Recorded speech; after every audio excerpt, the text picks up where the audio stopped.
Our prototypes are finally here. Thank you so much to the UPS. And they actually work. Thank you so much to our awesome engineering team. There's a total of 3. The first one is actually packaged up to be sent to an engineering team in Chicago for further testing. The second prototype is going to the Cincinnati Family magazine, so they can test it on their own and write a product review. And the third one we're going to test right now.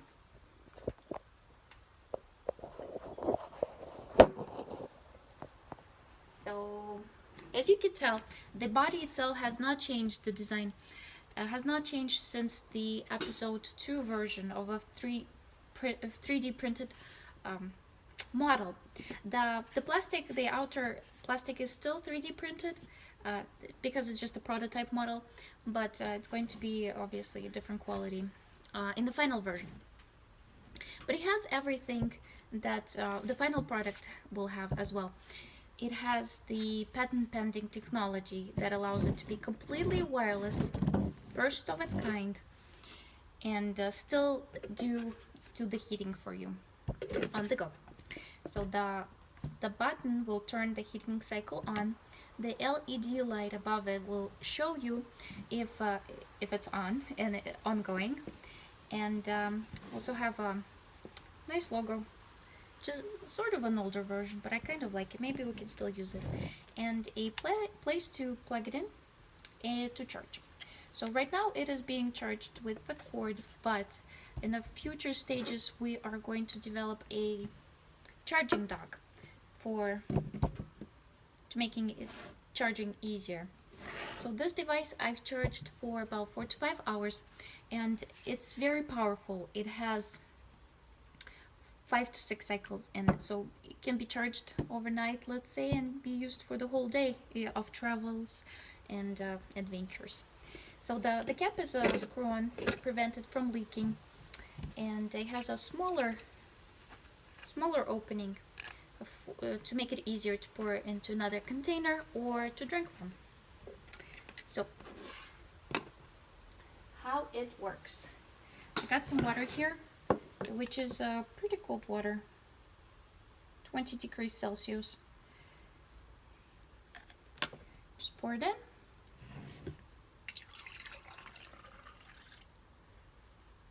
You can close it, and then with one click we turn it on. So it's going to take about 3 to 4 minutes to heat it up to a 40-degree temperature, and that is one of the feedbacks that we're hoping to get from you. First of all, your opinion on the shape and the form of it, and secondly, it has 4 to 5 cycles to heat up to 40 degrees. Do you feel like it can be conducive for your life potentially? Or would you sacrifice and make it smaller but less powerful? Or for example, would you sacrifice the number of heating cycles for a higher degree? So 40 degrees Celsius is actually 104 in Fahrenheit. So I would love if you could share your insight, because we do want it to be a useful product, and I'm going to share some other alternative uses. So not only for heating up water, we're just doing a test with it, obviously, in the second part of this video. And so yeah, something that I learned this week is that it's important to keep moving forward and keep working, because even if it's not perfect, and there will always be obstacles. We had plenty of obstacles with shipping the device, and among others, with just figuring out the technology. It definitely takes time, but just continue working on it, and then something good will come out of it, hopefully. Another point I wanted to make is that we're looking to create a bag for it, a carrying bag. And if you know someone who can sketch really well, we would greatly appreciate the contact. You can leave it in the comments or just email me directly. Trust me, I've tried multiple times. It's not that easy, unfortunately. We have a person who can sew it, but I just need someone who can sketch it appropriately. And yeah, so I guess that's it for this video, and I'll see you soon when the heating cycle finishes. Welcome back.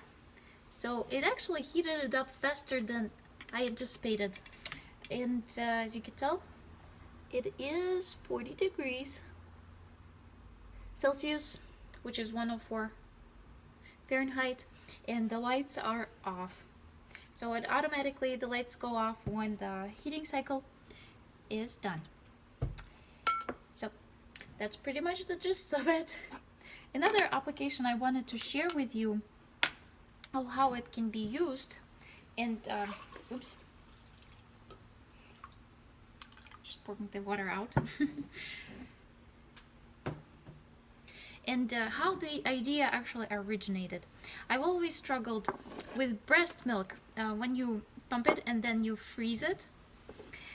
How do you warm it up when you're on the go? Like, let's say in the park or at the zoo, because you do need to keep it cool for preservation. So this is just something that I found at home. So obviously not even a prototype, just a Ziploc bag and an old candle container, but it has milk in it. And just imagine that you kept it cool for preservation, and imagine that this bag is the special sterile bag for breast milk storage and freezing in the in the freezer.